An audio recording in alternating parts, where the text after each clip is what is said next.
Amém, igreja. Boa noite. Welcome to our church. Agora o resto não sei falar. O resto o Márcio vai traduzir, porque aí eu não sei, porque eu só sei frases prontas, assim. Aí tem que me ensinar frases prontas. Aí como essa é meio lógica, né? Eu sei que igreja é church, welcome é bem-vindo, aí eu junto. Aí nem sei se está certo conjugado, mas eu espero que esteja. Mas o Márcio vai traduzindo aí. Irmãos, hoje nós vamos dar um spoiler do nosso congresso, que todo mundo já sabe o tema, não é certo? Sim! E o nosso tema é? Raízes. Eu ouvi uma voz forte ali no fundo. Quem foi? Caramba, gostei. Ou foi lá em cima, foi o Anselmo. Eu sabia que eu conhecia essa voz. Raízes. E que a nossa divisa está em... Ih, agora... Colossenses 2:7.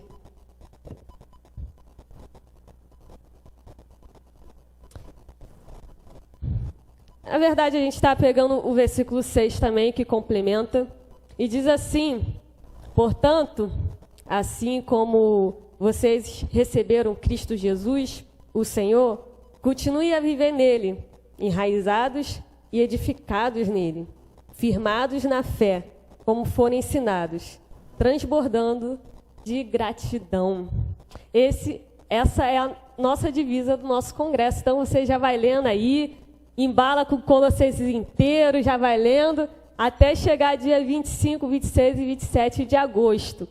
E hoje eu quero falar especificamente sobre um ponto desse versículo, que é edificados. Irmãos, a vida cristã, ela é como um foguete. E foguete não dá ré. Então, a gente ou falha, ou a gente cumpre com sucesso a nossa missão. A vida cristã é uma vida de crescimento. A nossa fé não é uma fé estática, não é uma fé parada. É uma fé que precisa ser desenvolvida ou edificada. Mas para isso, eu não vou me basear exatamente nesse texto, mas lá em Lucas 6:46.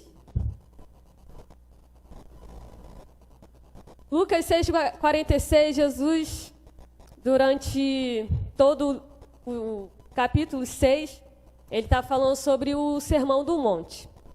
Na verdade, lá em Mateus, Mateus ele colocou mais das falas de Jesus do que Lucas, porque o objetivo de cada um era diferente escrevendo o Evangelho. E Jesus está falando sobre o Sermão da Montanha, e ele fala sobre diversos temas de como é a vida cristã, o que nós devemos fazer. Devemos ser sal da terra e luz do mundo. Devemos orar, jejuar, amar os inimigos, e dentre outras coisas. E aí, como todo bom sermão, ele tem uma conclusão e uma aplicação. Então, a gente vai ler a conclusão e a aplicação de Jesus do Sermão do Monte, que você também pode ler em casa quando chegar. Diz assim, Lucas 6:46. Porque vocês me chamam de Senhor, Senhor, e não fazem o que eu digo. Eu lhes mostrarei como quem se compara àquele que vem a mim, ouve as minhas palavras e as pratica. É como um homem que, ao construir uma casa, cavou fundo e colocou os alicerces na rocha. Quando veio a inundação, a torrente deu contra aquela casa, mas não conseguia abalar, porque estava bem construída. Mas aquele que ouve as minhas palavras e não as pratica, é como um homem que construiu uma casa sobre o chão, sem alicerces. No momento em que a torrente deu contra aquela casa, ela caiu, e a sua destruição foi completa. As primeiras palavras-chave que me chamam a atenção desse texto é cavou fundo. aquele homem tinha uma missão. Na verdade, os dois tinham uma missão: construir uma casa. Um cavou fundo. E o que isso me mostra? Me mostra que nós devemos cavar fundo em Deus, mergulhar fundo em Deus, ir fundo no amor de Deus, ter intimidade com Deus. Nessa mesma passagem em Lucas, como eu citei, Jesus fala: vocês me chamam de Senhor, Senhor, mas entrarão de fato no reino de Deus aqueles que me obedecem, que ouvem minhas palavras e praticam. Que no dia do juízo, muitos me dirão: Senhor, Senhor, nós profetizamos em seu nome, nós expulsamos demônios em teu nome, nós realizamos muitos milagres em teu nome. Aí Jesus responde que vai responder às pessoas: que nunca os conheci. Afaste-se de mim, vocês que desobedecem à lei. Essa palavra conheci, ela é o conhecer no mais profundo, não é fulano, meu conhecido, conheço ele, sei quem é. Não é esse tipo de conhecimento. É um conhecimento muito mais profundo, muito mais íntimo. Inclusive, esse termo ele é usado para expressar a noite de núpcias de um casal. Isaac conheceu Rebeca, né? Eles foram para a lua de mel, onde o quê? Um casal passa a se conhecer por completo. Então, nós precisamos ter esse tipo de relacionamento com Deus, um relacionamento íntimo, um relacionamento completo. Tem uma canção, uma música de um cantor mexicano, ele é cristão, que ele diz o seguinte: quando ninguém me vê na intimidade, onde não posso falar mais que a verdade, onde não há aparências, onde meu coração fica descoberto ou está aberto, ali sou sincero, ali minha aparência de piedade se vai. Ali a tua graça é o que conta, o teu perdão é o que sustenta para estar de pé. Eu acho linda essa música, porque diante de Deus não existe diplomas, não existe cursos, não existe cargos, roupas, títulos, posses, dinheiro. Diante de Deus, isso tudo se vai. A nossa aparência de piedade bonitinha diante das pessoas se vai, porque o nosso coração está descoberto mesmo, de não ter cobertura. Então não tem nada impedindo Deus de ver por completo quem nós somos. E a pergunta que eu te faço é o seguinte: você já esteve assim diante de Deus, completamente desnudado, aberto, rendido aos pés do Senhor? Ou há quanto tempo você não fica assim diante de Deus? Então, que você seja um cristão profundo, que você não seja raso, que não seja levado por qualquer tipo de ou vento de doutrina ou heresia. Porque tem gente que vai em todas as modas, todas as heresias, todas as modinhas do momento, a pessoa está lá: prosperidade, vem aqui que você vai ganhar um carro, a pessoa vai. O coach, a pessoa vai. Vem aqui, a pessoa está em todas as modas e heresias do momento. Meu irmão, que você não seja assim, que você saiba dar a razão da esperança da sua fé. Pedro fala, em 1 Pedro, ele fala sobre isso. Saiba dar a razão da esperança da sua fé. Por que que você crê? Por que você veio para a igreja hoje? Quarta-feira, à noite, amanhã, acordar cedo para ir para o trabalho. Quem é Deus? Quem é Jesus? Por que que você espera a sua volta? Por que você acredita que Jesus morreu e ressuscitou? E corporalmente, né? Porque também tem... Não é moda, porque toda heresia vai e volta o tempo todo.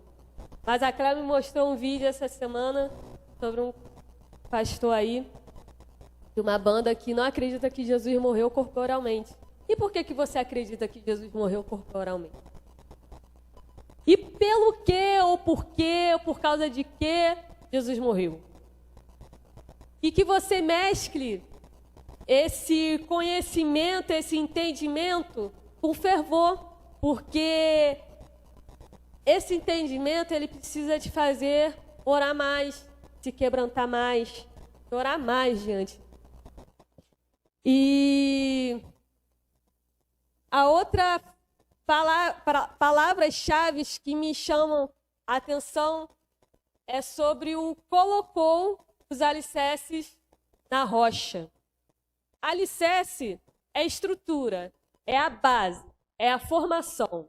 Essa igreja, esse prédio, né, da igreja está de pé porque existe colunas, existe fundações, existe alicerce.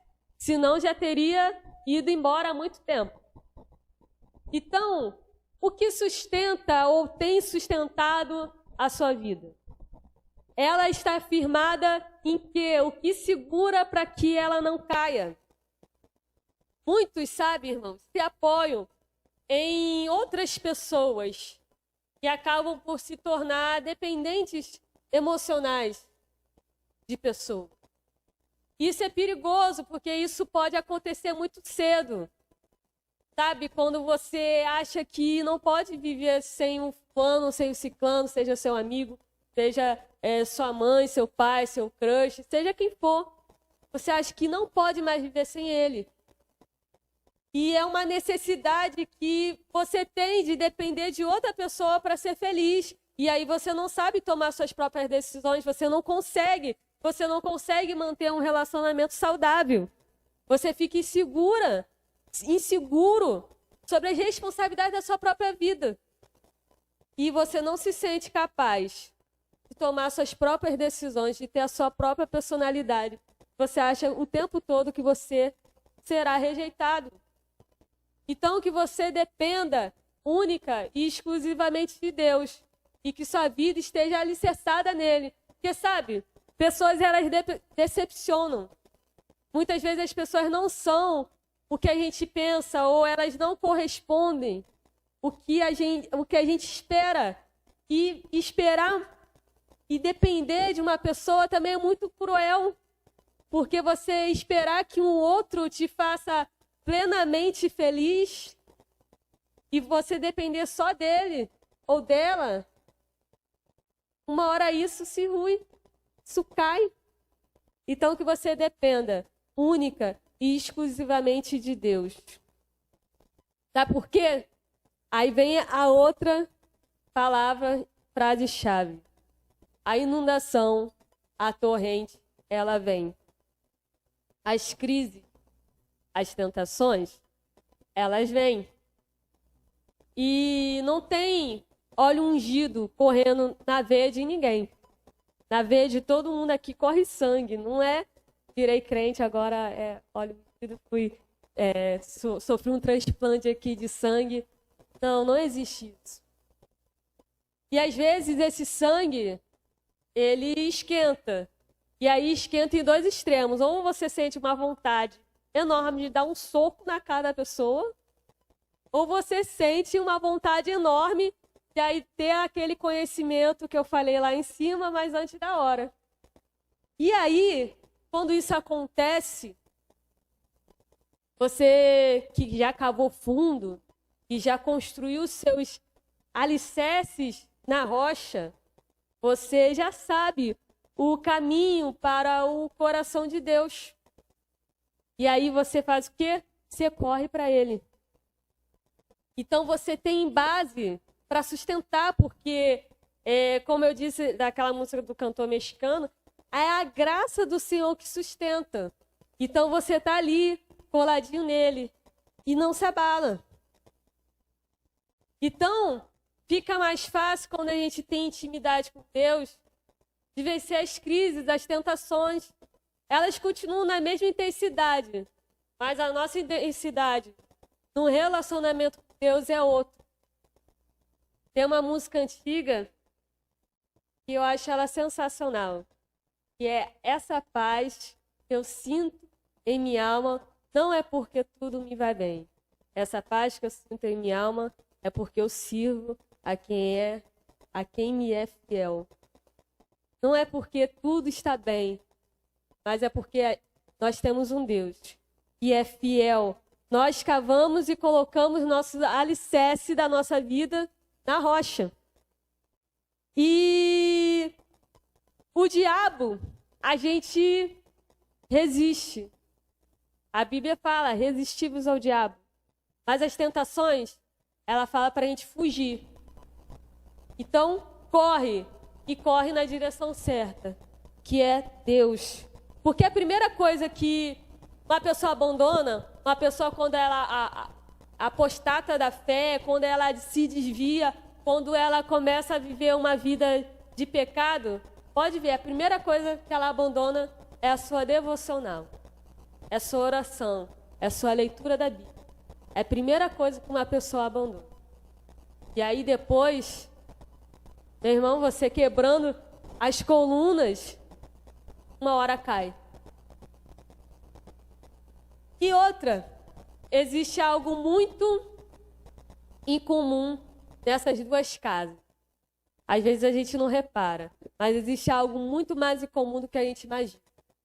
Porque, se você parar a pensar, essas duas casas, ou essas duas pessoas, tanto o que construiu na rocha, quanto o que construiu na areia, eles ouvem a palavra de Deus. Eles estão ouvindo a palavra de Deus. Jesus não chama nenhum dos dois de ímpio.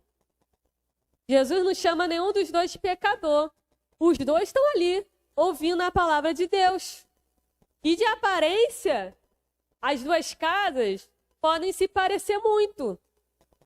Porque não é... E aí, desculpa quem faz a revistinha de criança, mas não é aquela rocha enorme, aí tá lá a casa lá em cima, aí tá ali a outra casa na areia. Não, porque as casas, elas são construídas na superfície. E para alcançar a rocha, você precisa cavar fundo. O próprio texto te diz isso. Ele cavou fundo, encontrou a rocha e colocou o alicerce ali. O outro não, só construiu superficialmente, por cima. Então, assim de cara, olhando as duas casas, elas se parecem muito.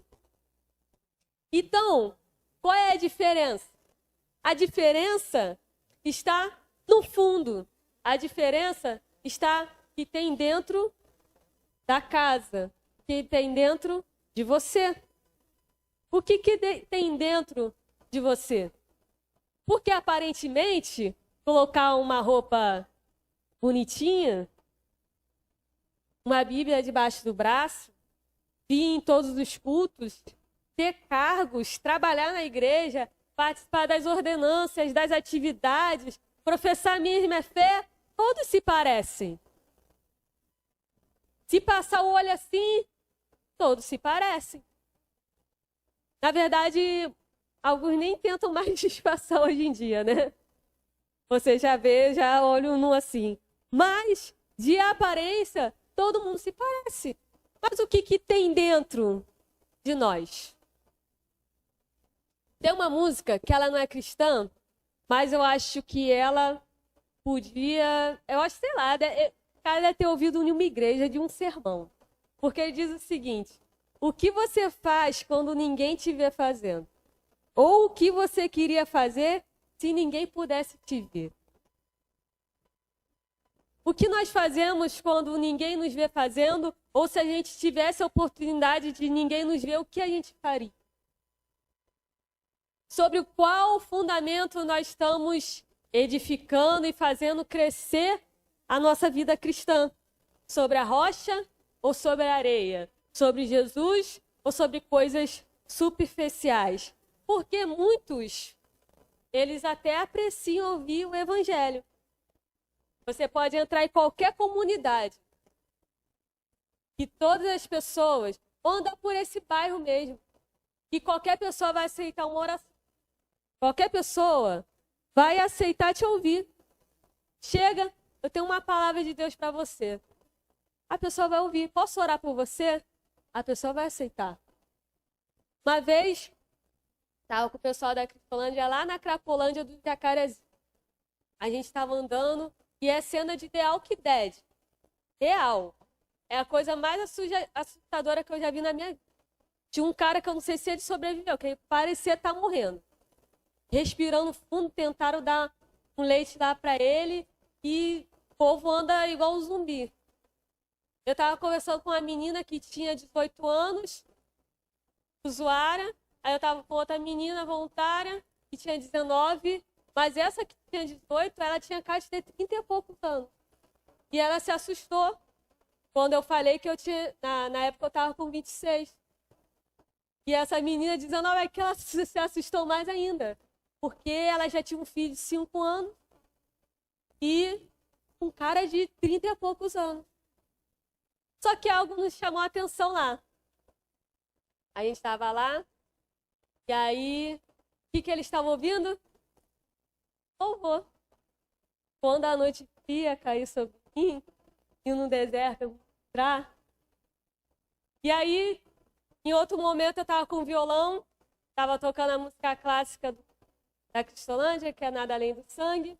Só que eu acho que lembrou essa menina uma outra música que para mim não lembraria por causa dos acordes da música, mas lembrou ela. Ela estava no meu lado e ela começou a cantar.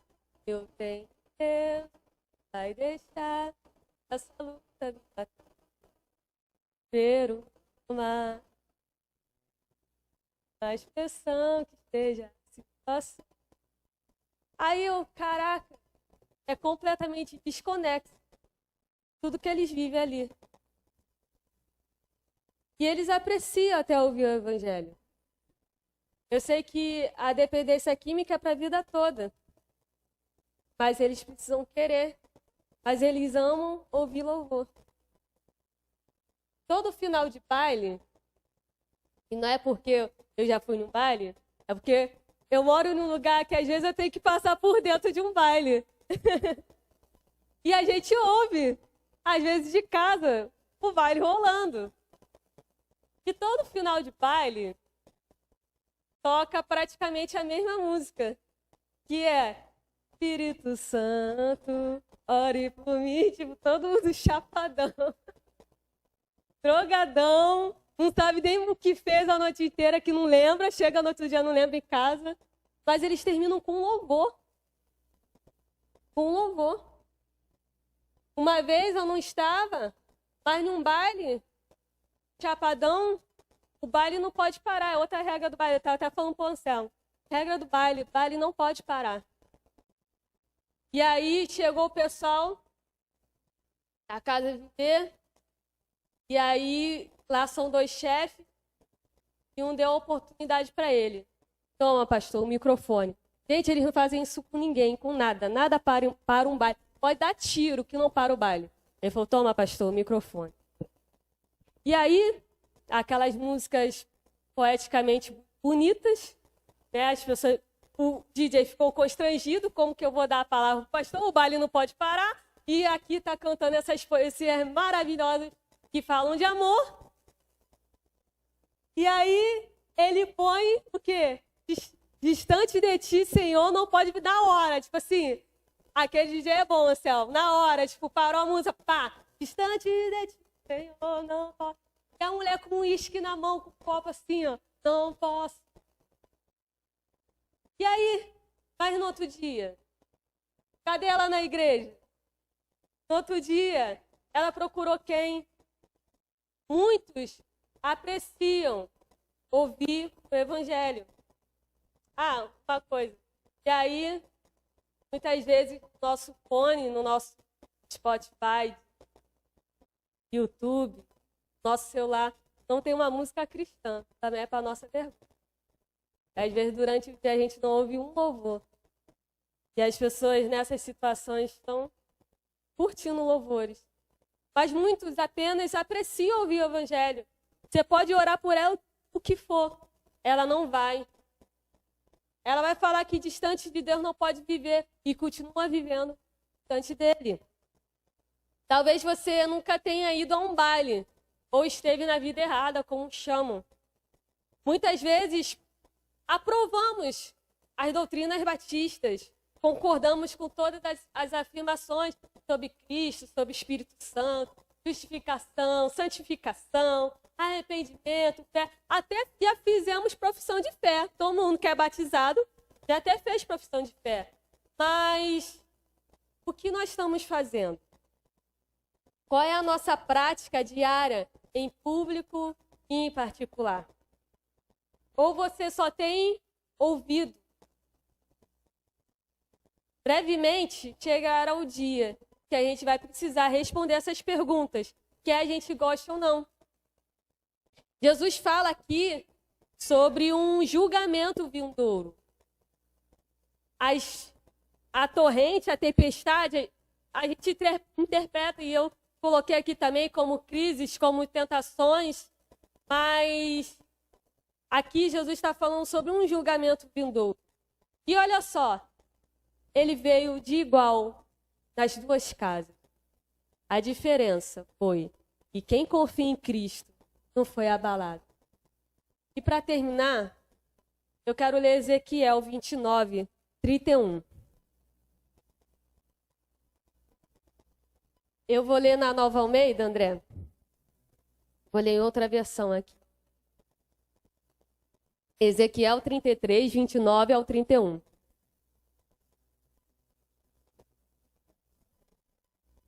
Eu li e olha só, achei muito interessante. Então saberão que eu sou o Senhor, quando eu tiver tornado a terra um deserto abandonado, por causa de todas as práticas repugnantes que eles cometeram. Quanto a você, filho do homem, seus compatriotas estão conversando sobre você junto aos muros e às portas das casas, dizendo uns aos outros: venham ouvir a mensagem que veio da parte do Senhor. O meu povo vem a você como costuma fazer e se assenta para ouvir as suas palavras, mas não as põe em prática. Com a boca, eles expressam devoção. Não, é na Nova Almeida que eu ia ler. É que aqui na Nova Almeida ele fala: com a boca professam muito amor, mas o coração deles só ambiciona lucro. Para eles, você não passa de alguém que canta canções de amor, tem uma bela voz e é um bom músico, porque ouve essas palavras, mas não as põe em prática. Mas quando isso vier, e certamente virá, então saberão que esteve no meio deles, que um profeta esteve no meio deles. Virá o dia final. Em breve não terá mais tempo. E para você, a Patrícia não passou de uma bela voz. Ela está aqui. Pensei que eu tinha subido, é que eu vi um movimento aqui. A Patrícia não passou de uma bela voz. Todo dia aqui cantando, falando do amor de Deus. E o Robson, o Fabrício, o Nicolas não passaram de bons músicos. O pastor todo domingo, toda quarta-feira, falando sobre o amor de Deus. A gente aqui cantando e tocando sobre o amor de Deus. E entrou num ouvido e saiu pelo outro. Nós temos várias classes de EBD, várias programações. E muitas vezes para você não passou de mais um. Então, meu irmão, que você não seja só ouvinte da palavra, mas seja praticante da palavra. Que você seja edificado, não no seu próprio conhecimento, não em pessoas, não em pastores, não em denominações, igrejas, mas em Cristo. Não seja louco, porque Jesus chama de louco quem ouve a palavra dele e não pratica. Ele fala insensato, insensato é louco. E não seja insensato em depositar as suas esperanças em coisas fúteis, passageiras, ou como diz em Isaías 55, em gastar dinheiro com aquilo que não é pão, com aquilo que não alimenta, com fast food. Sabe o que fast food faz? Você come e você se sacia, você se sente assim, inchado. mas só te incha mesmo, porque não tem nutriente e daqui a 1 hora você está sentindo fome de novo. Agora, alimento de verdade te alimenta, te sustenta. Proteína te sustenta. Então, meu irmão, que você não seja mais um mero espectador. Uma pessoa que senta aqui, ouve e não pratica. E eu não estou falando de cargos, não estou falando de atividade, eu estou falando no seu dia a dia. Que você seja não somente ouvinte, mas praticante da palavra de Deus. E confie em Deus. Eu estou desanimado, eu estou cansado. A Bíblia diz para você fortalecer os seus braços. A Bíblia diz para você ser forte, para você não ter medo. Porque quando a gente confia em Deus, a gente não é abalado. Quando a gente confia nesse amor, que não é um amor de uma dependência emocional desesperadamente por uma pessoa, a gente nunca é abalado. Vem a tempestade, vem as crises, vem as tentações, vem dias ruins, vem o julgamento de Deus final. E nós não seremos abalados jamais. Amém? Vamos cantar?